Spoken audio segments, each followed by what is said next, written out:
Hey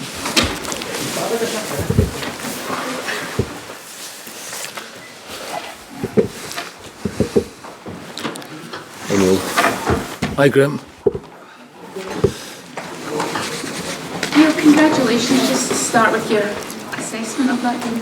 Well, it's certainly the best the team's played in my time, in terms of started the game very, very well, on the front foot, created good chances. You know, we could have been 1 or 2 up. I thought, you know, obviously Joe Lewis made a great save from Jozo, but from the corner we should have scored, and then Johnny's got in and sort of mishit the shot. So for me, that's probably more than we created in the whole first half against Aberdeen at Celtic Park. So there was a sea change in the mentality of the team going into the game. We didn't let Aberdeen get settled into their defensive shape very often, and we crossed the ball a lot more. We put the ball in the good areas. Again, that pleased me, and there was good intensity to our play. Obviously, people talk about the sending off, but for me, it is a second yellow. It's a real bad one. I don't think there's any real intention from Dominic to hurt Ryan, but he's late in the challenge, and you know, unfortunately, we've lost Ryan to what could be potentially a very bad injury. How was he? He was conscious at half time, so we're not sure whether it's a broken eye socket or a fractured cheekbone. According to the medical team, we're hoping he'll be fit for, you know, the cup final when it comes around. So we're looking at maybe 3 to 4 weeks out. It's something that no one wants to see. No, we heard, both myself and Derek heard the crack. So it was a hell of a challenge. And again, I apportion no real intent from Dominic. He was just late. What's it mean to you to get into that? It's tremendous. It's a brilliant feeling, because there's a lot of pressure this week. You know, pressure that I haven't really experienced before, and the circumstances of the job, and it can be quite awkward. So really pleased with the performance first and foremost. I felt more like it today rather than being, you know, slow and pedestrian. We played with a lot of attacking intent, so I'm delighted with that, and delighted we negotiated a very tough game under a lot of scrutiny. Yeah,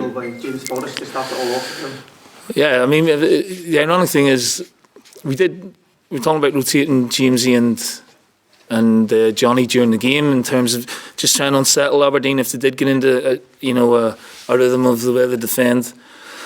You know, have the players on either side. You know, Jamesy coming in from the left, Johnny coming in from the right. And I said to him before the game, I said, I remember you scoring goals with your left foot. You know, you scored a worldie at Celtic Park against Hearts when you were a kid and that. And I said, you probably due one on your left foot, because normally you hit it with the outside of your right. And then he goes and curls in an absolute beauty. An absolute beauty. What a player he is. What a player he has been, and what a player. There's so much more to come from him. And he's just the same kid who I've known for 10 years. He shrugs his shoulders, gets on with it. I think he's having a brilliant time that he had under Brendan, and he's certainly been prolific for me. I think that's 4 or 5 goals now he's got in my time here. So, outstanding goal to set us off on a great victory. What did you make of the second sending off? There's no argument. It's 2-footed lunge, so it's a straight red. Pretty tough tackle, wasn't it? It was horrendous, yeah. It was horrendous, and that comes from frustration, whatever you want to call it. But you know, the referee had no choice really. Well, we get balance then, you know, rather than having we got if we play Johnny left and Jamesy right, we can make the pitch big and give natural width then, and he's got pace. And again, I like his directness and his power, and defensively he does a decent job for us as well. And I think he grew more and more into the game. I thought he should have scored first half. He's actually beat a couple of players, and you know, just a little bit more composure. You know, he sclaffed the shot a little bit, but I think as the game went on, he got stronger and stronger. He wins the penalty, makes a great run, and he was a real constant threat, you know, for Aberdeen's second half. Oh, he was fantastic, absolutely fantastic. Delighted for him. You know, he's had horrific time with injuries.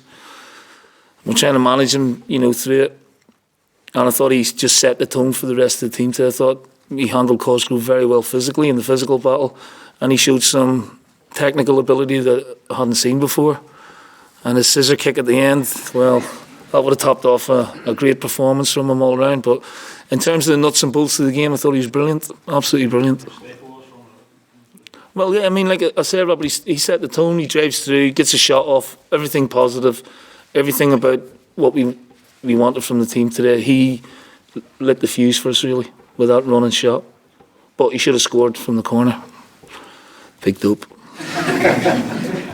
Neil, there's obvious interest in Celtic's future in the youth, endless fascination in it. Was this result highly significant for you, or highly pressured for you? Highly pressured, yeah. Whether it has any impact on my future or not, I don't know.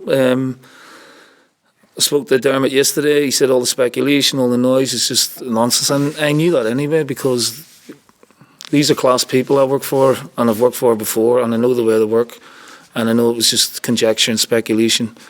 So they leave me to get on with the job, which was obviously reassuring, but I didn't need that reassurance anyway. But yeah, there was a lot of pressure going on in the game just because of the significance of the game.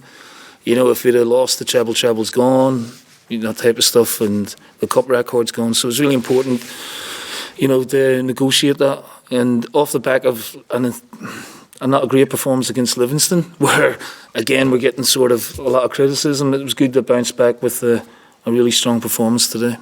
Suggestions that Derek McInnes suffered sectarian abuse at the end of the game there, that's why he was sent to the stand for reacting to it. What did you make of that? I didn't see it.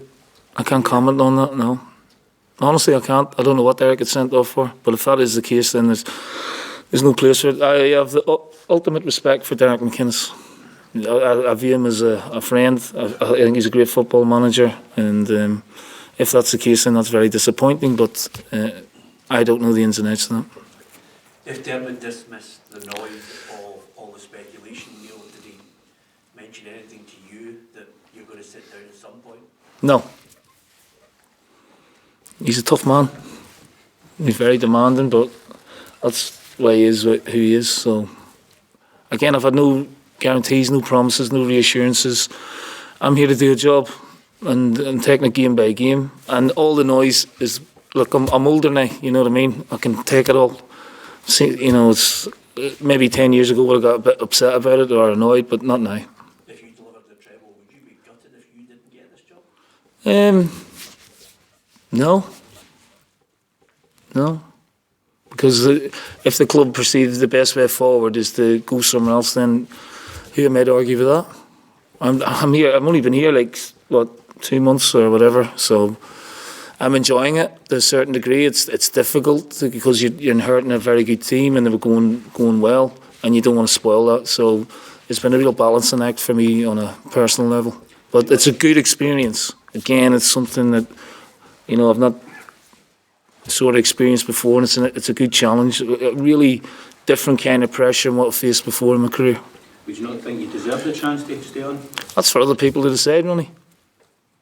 And then I have to make a decision as well. It wouldn't be guaranteed that you'd stay on then? I never said that. You know, you put words in my mouth. Okay?